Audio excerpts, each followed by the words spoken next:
Welcome to the webinar, The Safety Share, a webinar series brought to you by CIM Magazine and the CIM Health and Safety Society. I am your organizer, Michelle Beacom, Managing Editor of CIM Magazine. Today's presentation is the role of leadership in building safety culture and is sponsored by Alamos Gold Inc. Just a little housekeeping before we get started. To ensure, actually, can you see my screen? Is it showing with the slide?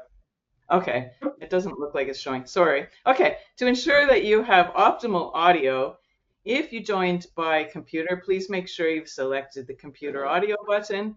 If you joined by phone, make sure you've selected the phone button.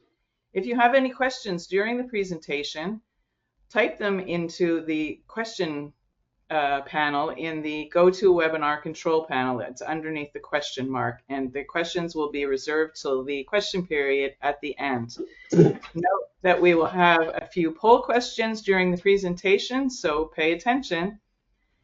Thank you everyone for joining us today. We are excited to be partnering with the Health and Safety Society to be able to bring this series to you, and I'm very happy to have with us as host John Doyle, the principal for strategy, leadership, and high performance work culture at Solution Stream Performance Improvement Group. Welcome, John. Well, thank you very much, Michelle, and thanks to all who have joined us today, and especially to our sponsor, Alamos Gold. As Michelle mentioned, this safety share is about our discussion about the role of leadership in creating safety culture as kind of the critical next step to our journey in our pursuit of zero. The seminar series and CIM Health and Safety's webinars and all of our conferences have focused heavily on serious injury and fatality reductions. And what's become clear, and I guess one aspect we have followed very closely is a global mining study group just concluded about a year ago. After 2 years, it made up of 8 different mining companies that looked at and analyzed their data and their experiences to look at where we are in our journey towards serious injury and fatality reduction. What that study and all other studies have validated is that serious injury and fatality reduction in our industry globally has flatlined over the last 10 years. We've made great progress in injury reduction, but we've flatlined in terms of serious injury and fatality reduction.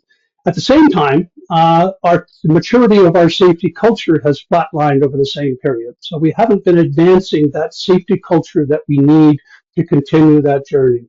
I'm delighted today to be joined by a panel of very senior industry executives, leaders who have spent their career in moving culture and leading change and building successful safety cultures. I'm delighted to be joined by Ray Carvelis. Ray is the CEO of Essentia Group. The Essentia Group's focus is on leadership development, safety, and strategy development and implementation. Ray started Essentia Group in 2020 based on 25 years of prior experience as CEO and a director of DRA Global. Joining Ray as well is, next up, Fred Stanford. Fred claims to be retired, but I know better than that. But Fred retired as president of Eco Valley, Ontario, after a career from starting out, after building a career, and left and joined, not joined, but started and was the founder of Torex Gold, one of, I would say, the more successful mid-tier mining companies of the last decade. And also joining Fred is Kelly Strong. Kelly Strong is Vice President of Mining in North America for Mosaic. He brings 30 years of experience with Vale and NiStar.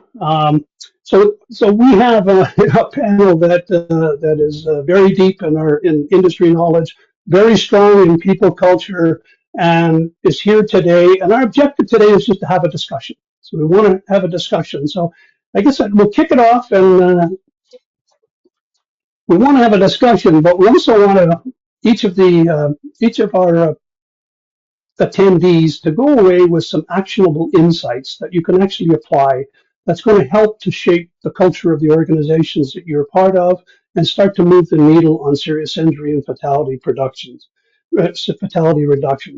So let's kick off our discussion. And Fred, maybe you can offer us some insights and some that you've learned over your career in terms of what are the key important success factors in shaping a very successful and I would say sustainable safety culture. Thank you, John, and welcome everybody to the seminar. My approach to safety is based on really DuPont's theory on the Yep. technical side, Yep. and on the leadership side, based on systems leadership theory by Dr. Ian McDonald. On the technical side with DuPont, I fully believe that every accident is the result of a contact with a source of energy that's larger than the body can withstand. And in mining, we have very large sources of energy. So contacting them is not good. On the industrial disease side, I believe that industrial disease is a contact with a source of energy multiple times, such that the cumulative effect is more than the body can withstand. Okay, so the energy sources that are out there are defined by the principles of physics, chemistry, and biology, and we don't have to figure that out. We just look for those energy sources in our workplaces and determine where they're greater than our body can withstand. And we have all manner of techniques that we use broadly across the energy industry to identify them and to put in controls. Now, the type of controls that we use, again from DuPont, is it's nice if you can eliminate the energy source, just like designing it out. If you can design something on one floor, then there's no risk of falling down the stairs. So that's tops. Engineers tend to do that work. The next thing we do, if we can't engineer out a hazard, then we put up a barrier, if we can do so. So a barrier, a handrail that prevents us from falling from one floor to the next, okay, where there's an open thing like a forklift well or a lifting well. So we put in a barrier. And again, that's sort of the work of engineers and operating leadership to decide where those barriers are. And if you can do that, that's fine. But if you can't do those two, then you're left with what DuPont calls administrative controls. And those are things like rules and procedures that guide people in their selection of behaviors to prevent coming into contact with the source of energy. Like a classic one would be don't walk under or don't expose any part of your body to a suspended load. It's administrative controls. The risk is there. The potential is to contact it is there, but you're counting on people to follow the rules and safety procedures that have been established. And this is where the leadership side comes in. Okay, how do you get people to actually follow those rules and how do you design those rules properly in the first place? Okay. Now, systems leadership offers a great deal in this. And for one, I don't actually set out to make a safety culture. I set out to create a work experience, what people experience in the workplace. Yeah. And then that experience leads them or incentivizes them to willingly give the best that they have. So that's the best that they have productivity, the best they have in safety, the best they have in general. So my sort of belief is that if we can create the workplace experience, that's a very tangible thing. We can define what that experience is. Okay. Now we have three tools in systems leadership to do that. Okay. We have management behaviors, and we can talk a great deal about how management behaves, okay, in terms of safety and all other forms of culture. We have the management systems that we design to help and get things done in the workplace, make it more efficiently. And finally, we have symbols. And symbols are things like housekeeping, um, attention to the detail, to making sure things are right, like all manner of symbolic. A symbol sort of speaks when we don't, okay, about what we stand for. So in that, I don't have a picture of it here, but all three of those symbols, systems, and behaviors are meant to be received on what I call the left side of the values continuum. It comes from systems leadership, and the values continuum has 6 values, which all human societies judge another human against. Different societies will judge the same action differently, so you have to understand the culture you're operating in. And those values are, they'll judge it as being somewhere between fair and unfair, loving and unloving, not caring, it's actual loving, there's a difference, honest and dishonest, trustworthy and untrustworthy, dignifying or disrespectful, courageous and cowardly. In the systems leadership model, the basic tenet is that people won't follow your lead unless they see you on the left side of those values. Okay? If they see you as the leader and the systems you've designed and the symbols you allow to exist as coming from the side of being honest, loving, fair, dignifying. Okay, so I use dignifying instead of respect because in this model, in every interaction with people, you're trying to enhance their dignity as opposed to just being respectful. Okay, it's an elevation about that. So in those, as you design your systems and your management behaviors and your symbols to land on the left side of that values continuum, if you really want people to engage, there's 3 things that they need to be able to say with confidence. I know what you want me to do. I know how well I'm doing. And I can see a path to my professional future that appeals to me. Not that I want to be the boss or CEO. There's a future that I can see that appeals to me. And you use your systems and your behaviors and your symbols in order to allow people to make those 3 statements. I know what you want me to do. And on the safety side, it isn't just what you want me to do. I want you to do this, that, and the other thing to get the work done. There's also a bunch of things that I don't want you to do. Okay, so I want you to follow the rules, which is the same as saying I don't want you to walk under the suspended load. I don't want you to take this risk. Okay, even if it means safety or getting more production, it matters to me. And here's where the loving value comes in. Okay, that like all the men don't want to put loving up on the side of the furnace. They want to say caring. But, and I sort of give you a quick story is if you have an employee injured, let's say it's a man, and underground, and we get him to surface, and we get the ambulance there, and the supervisor goes with him, and we take his truck home, and then we phone his wife, and we get her to the hospital, and we pick the kids up from school, and we get the driveway shoveled, and we get food prepared. We take good care. Okay, that's caring.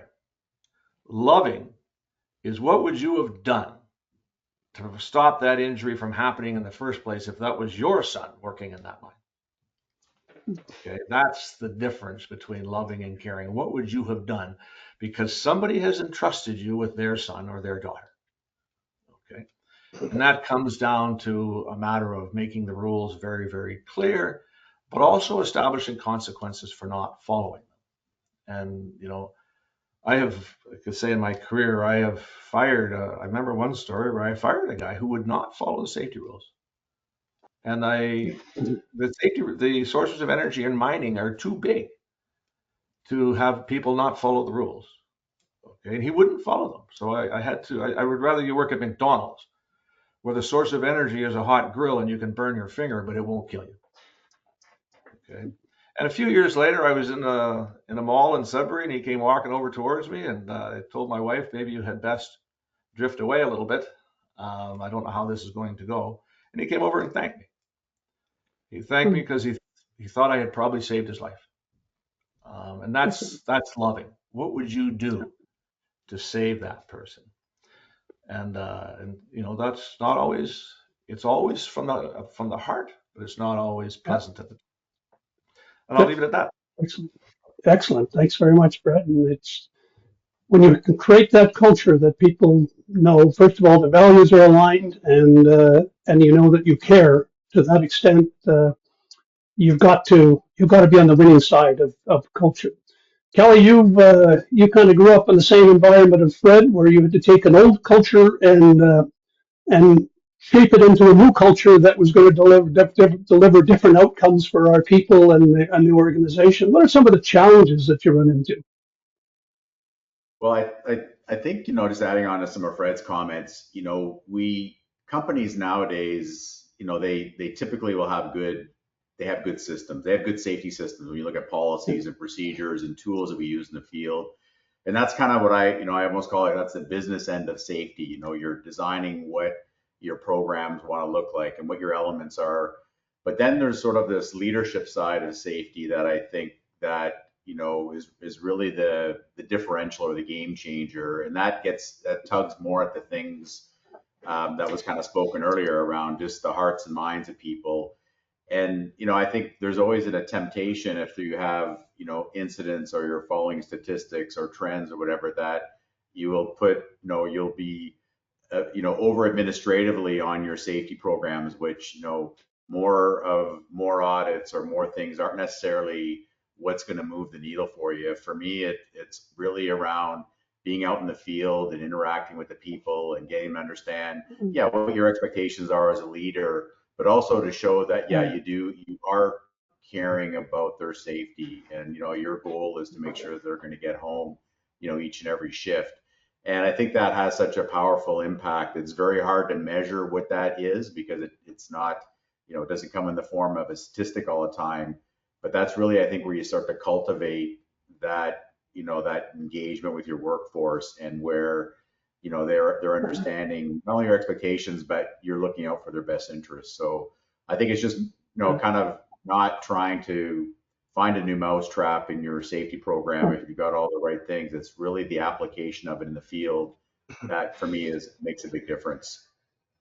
Excellent. And certainly that visibility, the authenticity of being out there and having those conversations has got to be that supporting foundation of the culture. And Ray, you've been supporting the mining industry first with DRA for decades and working with us, and now in the last 5 years you've been actually working directly with the industry, developing the leaders and supporting their cultural development. What have you learned from all that? Yeah, thank you, John. And I engage with hundreds of leaders every year in the business we're in now, and people talk about their safety culture, and I'll talk to CEOs or GMs of mine, and I'll say, Ray, we really want to move our safety culture, okay? And I think that's a bit of a misnomer in itself, is that you don't have a safety culture and then a productivity culture, and you have a workplace culture, okay? And then I always ask the question, well, tell me, what do you want your safety culture to look like? And then I get these sort of puzzled looks, right? Because culture is about behavior. Culture is tangible. You can see culture. Okay, so culture is in the way people go about their business. And I really like the way Fred talks about caring versus loving. And I think caring can be done in a passive way. We can care about something, but take no action. Okay. We can care about, for example, we can care about the starving people in the world. What are we doing about it? So we can't passively care. Okay. Um, I like to talk about a concept called actively caring, okay, which sort of goes towards Fred's concept of loving, because you need to be active in how you care for people, okay?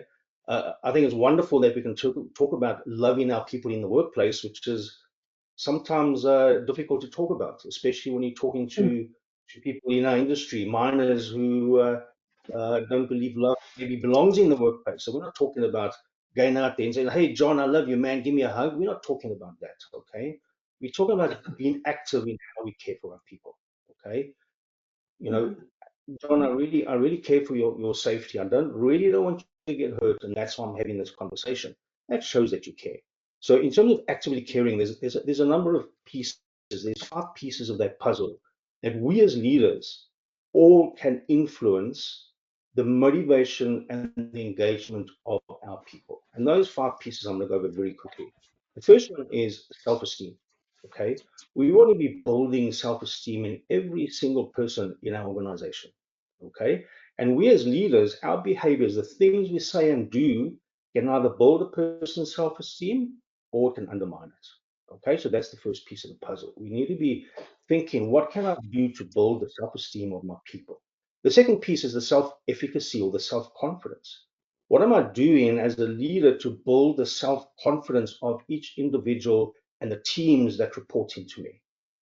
Okay. And again, we can very easily undermine self-confidence in the way we delegate tasks or the way we assign work to different people. Some people love to be dropped in the deep end and they will flourish. Others sit. Okay. We've got to know our people and know how do we build that self-confidence. So those are 2 very important pieces of the puzzle. The third piece is belonging. People actually want to belong. If any of you have been a team where you felt like you didn't belong, man, I guarantee you didn't perform well. You weren't highly motivated. You weren't highly engaged. People want to belong. What are we as leaders doing to build that sense of belonging amongst all our people? Okay, making sure that they feel they're part of the family. Okay, the fourth piece of the puzzle is people actually want to have a sense of control. People want to be able to have a choice in how they do things. Okay, and I'm not saying that people can choose whether they work safely or not. Absolutely not. There is no choice there. Okay, but to get the sense of I have control, I have a choice, we need to put 2 things in place. One is we need to make sure that people have the right level of competency. Okay, in other words, that they know how to do things safely and they do it that way. Okay. And the second piece of the puzzle is they need to have there needs to be an understanding of the it's the competency and then it's the organizational clarity. The competency is that the safe way to do it? The organizational clarity is it the right thing to do? Okay, so we need to, if we can put those in place along with some coaching and mentoring, we can actually give people the control and allow them to make the right choices. Because people don't like to be mandated all the time. Okay, Oh, they don't like to be told all the time how to do things. They actually want to have a sense of control. And the last piece of the puzzle in terms of actively caring for people is people need to feel optimistic. Optimistic in the organization they work in, optimistic about their team. They need to feel optimistic about the bigger picture of where the leaders are taking this organization. Okay. So those are 5 important pieces of the puzzle that I think we can all pay excellent. attention to. Self-esteem, self-confidence, belonging. Do people belong? Have people got a sense of personal control? And are they optimistic about where I'm taking them as a leader or as an organization? And then I honestly believe you're off to the races then in terms of actively Excellent. caring for people and getting your motivation and your engagement moving to the next level. Excellent. Thank you very much, Ray. And Michelle, I think it's time that we hear from our audience. Let's have a poll and let's get our audience input to see what they think about what's the greatest challenge that we face in shaping safety culture in mining.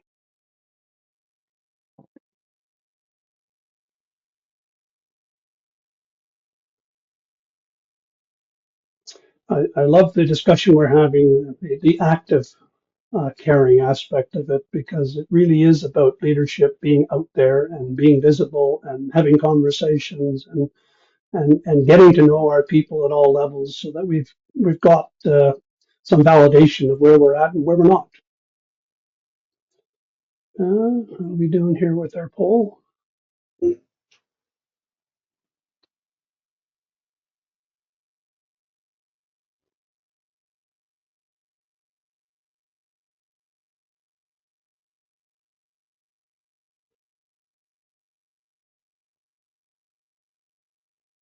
We're just about there.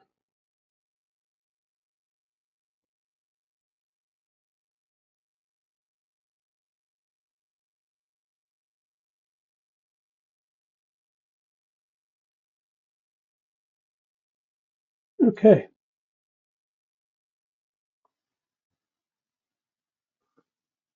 So the majority uh,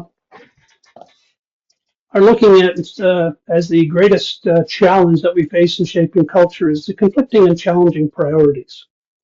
Any insights from the panel on how we manage priorities, or how do we think about priorities in a different way that can help us to be prioritizing the right things? Right? Um, my sense is that changing leadership and changing priorities, you could probably add those two together Yeah, at pretty close to 2/3.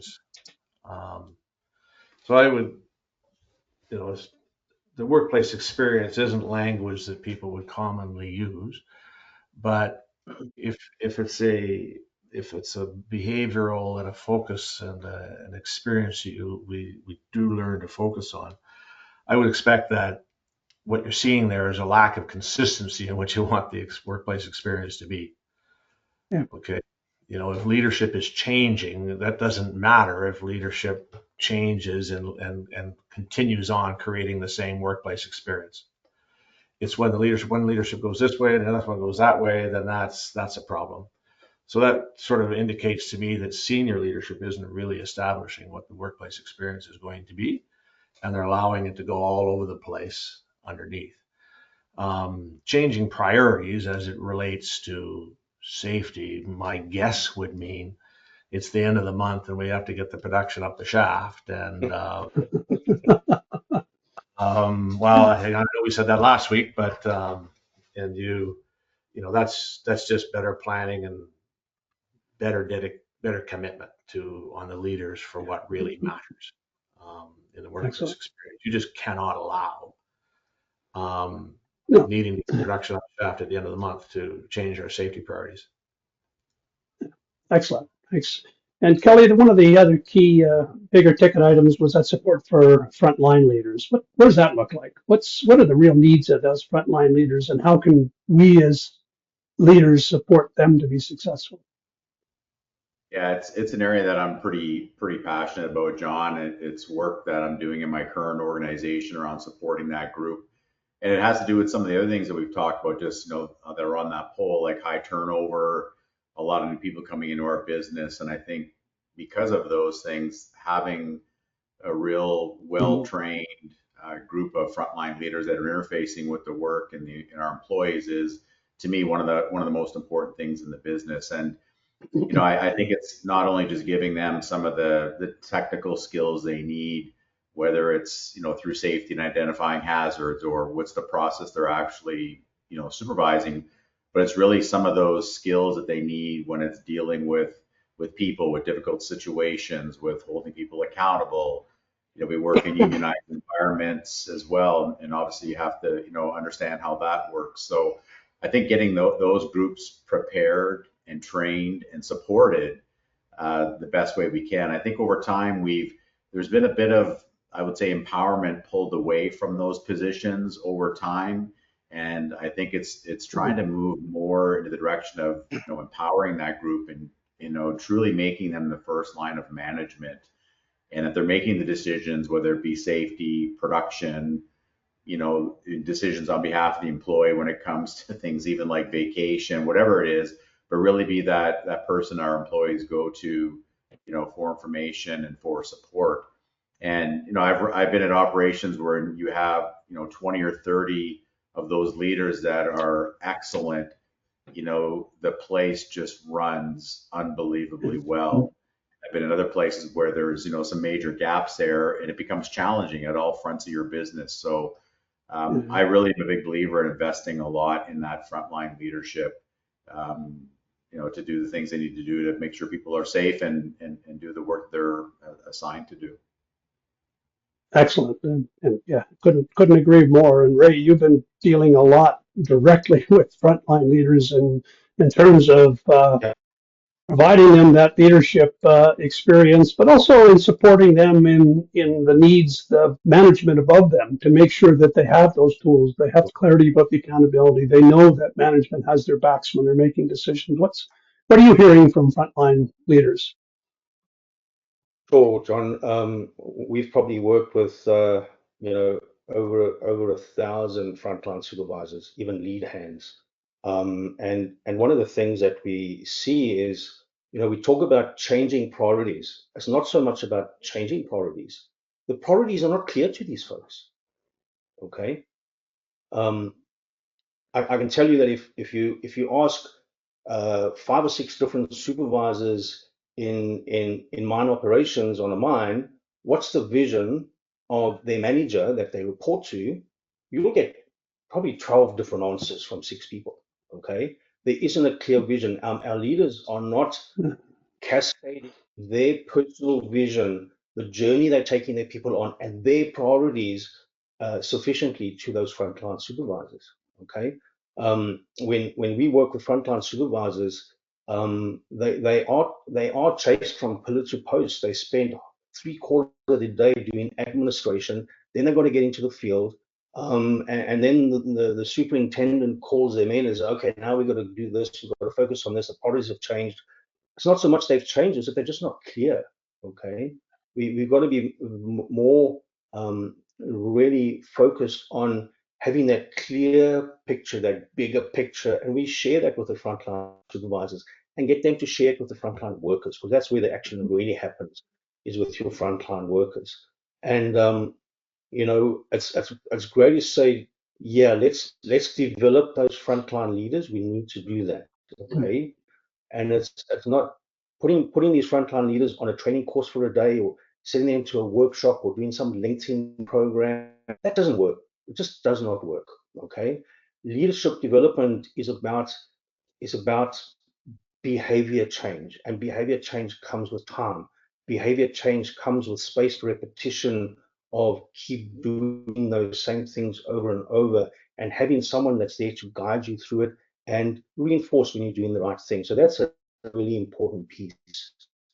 And Mm. and when we talk to the frontline supervisors and we take them through a development program, we see great results. But I tell you, in the beginning of the program, one of the first things they say to us is, "Hey, when's my boss going to be doing this? Okay, when are you going to show my boss some of this? He really needs this." Okay, so Yeah. we need to be reminded and say, well, you know what? Yes, my frontline supervisor can improve in how he or she is leading their teams, but you know what? I can also develop. And the most significant improvements we've seen in the work that we've done is when we develop the leadership team, and we've done this right from the CEO all the way forward to the frontline supervisors. That's where we see the most significant change, where people are then beginning to talk about their vision and their priorities, and they're all on the same page. Okay, and there is no uncertainty as to what the safety priorities are and what the production priorities are. It's something that's commonly talked about, and there's common goals that people are working towards. And that's really what I think we need to be focusing on, is developing our people, our leadership people, because we take the best operator and we make him a supervisor. Okay. But we never develop him on how to lead people. Okay. He's an equipment operator. We do the same with managers. We take them as lead engineers and we make them managers of departments, but we don't actually give them any skills on creating that engagement and creating that connection with their people and leading their people with love. Okay, so we don't give them any development on that, and I think that's where we see a lot of gaps, and we see a lot of opportunity to not just improve the safety culture, but to actually improve productivity in the workplace, because a safe workplace is a productive workplace. Yes, absolutely, absolutely. And we've been following like organizations like Gallup that have been measuring employee engagement. Another thing we're talking about is employee engagement. It's the same things Mm, where they feel like a sense of belonging. They take ownership for the ability to take ownership, the discretion to make decisions about how they do things. Have indicated exactly that. That not only is great. safety of the top upper quartile organizations improved by at least 40%, but productivity is increased by 20%. Employee retention, all the things that challenge our industry today, um, can be resolved or moved forward by focusing on safety first and building that people culture of caring. So, what does that look like? If this is what we're hearing from the front lines, what does that look like at the executive office? How does the executive office? What does that that will look like? What's the work we're doing every day to make sure that there's no question about what the priorities are? And, and we're not being fooled about what's the reality of what people are doing every day versus the reality of what has to be done every day. Fred, do you want to comment on that? We said either like the leadership model from systems leadership.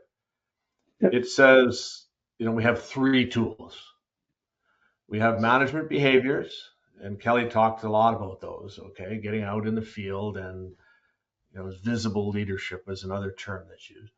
Maybe what's less clear is the systems. Okay, so where we systemically define how things get done. And to go to Ray's comment, tasking. What do you want me to do was one of those three questions. I need clarity. I can answer with clarity. I know what you want me to do. And so a systemic approach that's used across the company on tasking is hugely helpful if you get it done right for making it clear what needs to be done.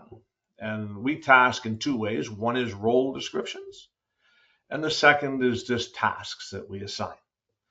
And on the tasking model that's used so the role description defines your authorities in many ways, okay, over teams and resources. But the tasking model from systems leadership says every task needs to be assigned with context. Why does this matter? Okay, that's often a walk through time. We used to be here, we're here now, this is where we're going. That tends to be what context is. And then there's a purpose statement, which is one sentence with no ands in it. Okay, and no fancy punctuation to make it to get rid of the and.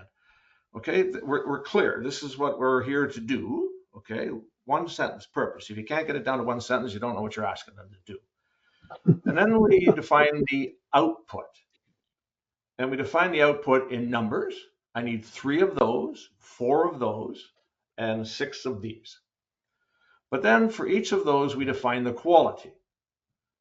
Okay, so if I need a 2-inch steel ball, and I say I need a 2-inch steel ball, I might just get a 2-inch steel ball. But if I want a 2-inch steel ball that's made out of this particular type of steel, and it's 2 inches plus or minus 10 thousandths measured with this instrument at this temperature, okay, then I should say that. Okay, I should be very clear as to what the quality is. Okay, so then we don't get rework. Everybody knows. And then I should say what resources you have to do that. Resources might be time, okay, 2 hours, 4 hours, this budget, help from this person, whatever those resources you need are. And then when it has to be done by. Okay, next Tuesday at sundown. Okay, so when everybody in the company, from the CEO down, assigns tasks in that way, we get a whole lot more clarity. Okay. And I've seen VPs assign tasks, they want this and that and this. And so somebody goes off and spends a week working on that, and then the person comes back and makes a report, and the VP says, well, that's too expensive. Well, the guy just spent a week. Why didn't you tell him how much the budget was? Um, so they probably took time away from their own family, okay, to try and get that done for you. And you weren't clear on what you wanted, and you wasted their time. And you probably wasted time that they took away from their family to do that. Okay, there's no there's no dignity in assigning tasks vaguely. Okay, but it's a system that we develop from the executive down to define how we do tasks here. And that's what I mean by a system. How we investigate to find out of accountability. Where does accountability lie? That's a systemic approach. We do it the same way every time. And we've worked it out a way to do it that's fair, that's dignified, it's honest. My leaders can be trusted by the people to use that system, which will deliver a fair outcome, rather than being arbitrary that they don't like you, so you get this treatment and somebody else gets that treatment. That doesn't land as fair. So that designing systems is the work of executives. Excellent. Um, And validating that the systems are actually delivered, obviously. Absolutely. And a Yeah, well-designed systems has controls in it. It has two things. It has an audit that tells you if the purpose is being met, and then it has what's called controls, which tell you if the system is being used as designed. Like, excellent. just to give an example, let's say with a non, um, you're going to leach gold with cyanide. Well, the temperature has to be something, the oxygen content has to be something, the contact has to be something. There's a whole bunch of technical um, needs that have physical things that have to be in place in order for that leaching system to work. So you measure to see if those things are in place. If the temperature is not right or the oxygen contact's right, then somebody should fix that. Okay. The same is with your social systems. You have processes that say, are this investigation system, is this tasking system being used as designed? Because too often, if a system doesn't work, achieve its purpose, it's either because the system is poorly designed or it's not being implemented as it was designed. You have to check to see it's implemented as it's designed before you go about designing a new one. And there's a great tendency to design a new one where really the problem is the implementation. Just And validating. tell you Yeah, that. yeah. Yeah, excellent. So let's, Michelle, let's listen. Let's reach out to our audience again and see what our next poll question tells us about what we need to address. Which next steps would you prioritize to advance safety culture and performance? Very important. As I mentioned at the end of this, we're hoping that everybody goes away with some actionable insights from our discussion today, and we can, everybody does one thing, and we can start to move the needle in the right direction, which I think everybody that's here today is investing the time, is here to learn how to do that. And I think the discussions we're having, there's lots of great insights.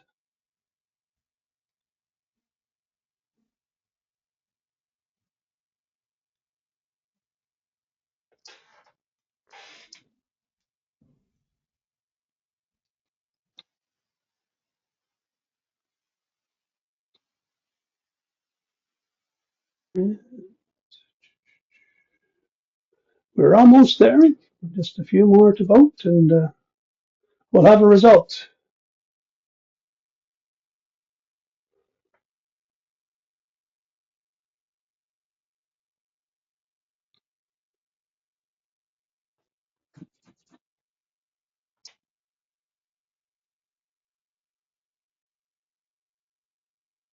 Okay, so we have it. 49% visible leadership at all levels supporting the work environment. We've talked a lot about that, but there's a reality when people get to work. We talked about priorities, but let's just talk about what's the challenge in leadership being visible. And Kelly? What do you think? What's Yeah, I think it's been touched on a lot, from both Ray and Fred, just that there's, yeah, we our business is very complex. There's a lot of administrative work. There's a lot going on.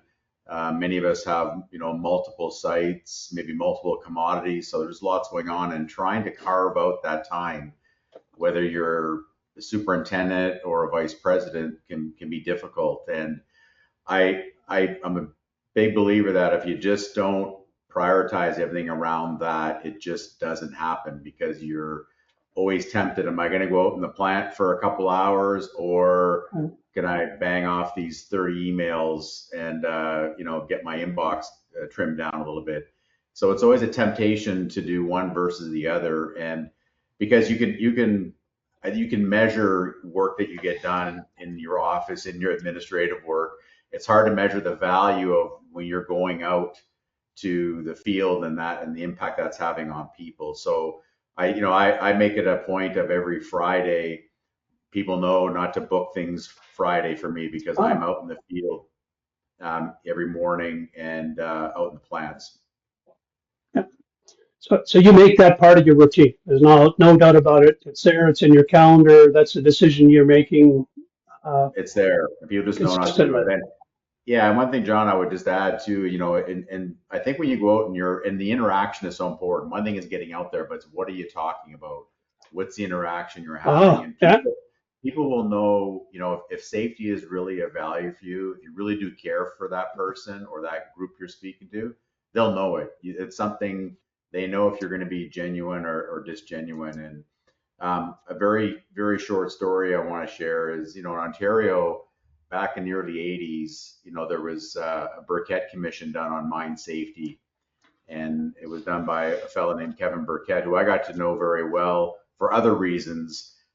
Kevin was an arbitrator in Ontario for a long time. And I always remember, I met him in an airport one time, and it wasn't that long ago. And he said to me, "Did you ever read the Burkett Commission?" And I was a little bit sheepish, and I said, "I've read portions of it, but I, in full transparency, haven't read it, from front to back." And he said, out of all that stuff, he said, if I can tell you one thing that was the most important thing that impacted safety, and he said, when it was important to the leader, he said, all that stuff, all that work I did is that was the big difference. So that always kind of stuck with me, after, and I always, really, you got to remember that people sometimes will hang on the words that we use and the language you use in the workplace. And probably Fred and Ray have had the same examples that I've been called out on something maybe I said 5 years ago. I didn't remember I said it, but it sure sounds like something I might have said.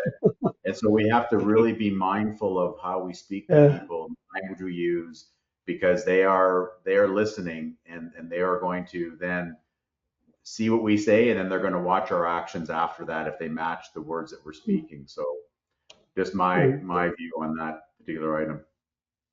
Yeah, no, you're very true. I believe that absolutely for sure. That's the curse of leadership is that people are actually watching you. So don't say something that you're not willing to follow up because you'll be caught almost instantaneously. But again, that's that opportunity to create that authenticity and that clarity about what is most important to the organization. Because if you're presenting that, interesting that those conversations that we're having, we're talking about safety, and you prioritize that about getting to know people, priority. But in those conversations, is there anything that we can not influence once we have people? We create that trust factor that they know they're being heard. We talked about productivity. We talked about change management, wanting to introduce new technology. And one of the comments Fred made that I again truly believe in is what we often forget is the why. Why do we want people to do things? We start telling people what we want to do, but we quite often forget to explain the whys. Is there anything that we're talking about here today that isn't integral to building a high performing organization where technology is adopted, where productivity is prime, where safety, we're leaders in safety? And I think for our industry, one of the things we got to get to is employee retention, where people want to come and be part of the mining industry and engage. Is there anything different, or is it the same process? Right? What do you think? Would you Yeah, ask?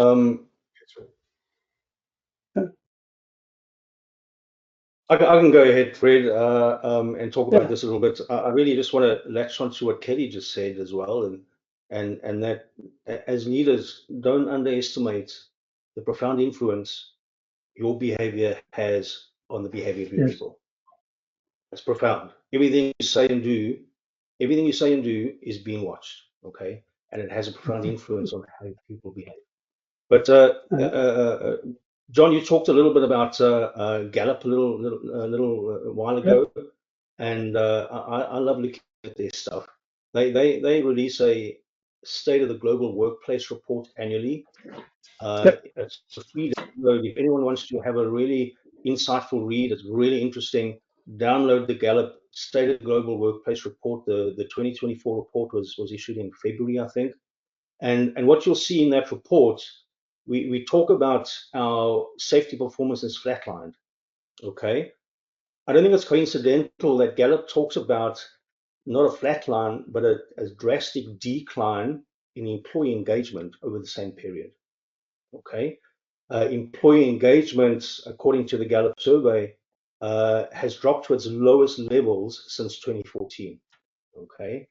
And the reason they cite for this or this drop in employee engagement, which comes back to Fred's workplace experience, is the decline in management engagement. Okay, and that comes, the poll was significant, that it was visible leadership of management at the front line, right? That's what the poll said is the most important thing. While Gallup is reinforcing that, okay? If you want to improve your workplace experience and your employee experience and your employee engagement, get out there, get to the front line, engage with people, have conversations with people, okay? Um, the research is very clear on this point, and that is, if you want to improve your employee engagement in your workplace experience, you need to focus on celebrating the positives. We need to focus more on celebrating successes people are bringing about in the workplace, because in particular in our industry, we are conditioned as leaders, as supervisors, to go out into the field, find things that are not working properly and fix them. Okay, we're trying to fix all the things that are broken. Okay, when we do a safety audit or a safety visit, we're looking for things that are wrong. Let's go out there as well. I'm not saying ignore the things that need to be fixed, that need to be attended to, but let's go out there and catch people doing good things. Okay, Yeah. the research is very clear that reinforcing the positives, the small successes that people are accomplishing each and every shift, is one of the biggest drivers of employee engagement and driving that employee experience in the workplace forward. So I do think that's something we should all take away. And we have a 3-to-1 rule. For every one thing that you talk to someone about correcting, find 3 things. Three things to, you know, nobody has to figure this out. To stay connected.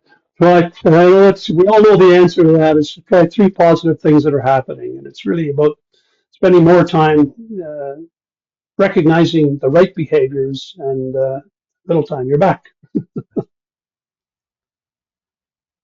Can I add a little comment to that as well? Absolutely.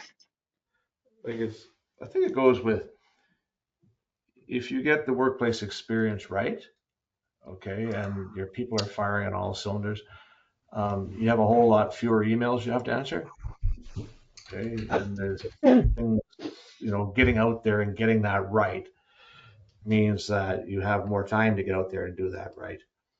The feedback that Ray just mentioned, is that sort of that second question or statement from systems leadership: how am I doing?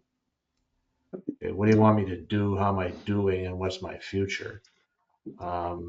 You need systems that do exactly what Ray said: is get out there and give people feedback. And you can use 3-to-1. I've often used 4-to-1, but that positive to negative ratio. But John, to go back to your point on automation, um, and declining employee engagement, the joy of work is the ability to make a decision on how you do your work. Okay. For sure. And it was one of the 5 Yeah. principles that Ray mentioned earlier. But leadership really needs to understand that, because as we automate, we're continually taking away discretion from people on how they do their work as stuff gets automated, and this can be done faster by a computer, so you get the computer to do it. So that discretion that person had, which was the joy of work, just disappeared. And so when we're doing that, and sometimes computers can do it better, we have to consciously add discretion back in somewhere else. Mhm. Okay.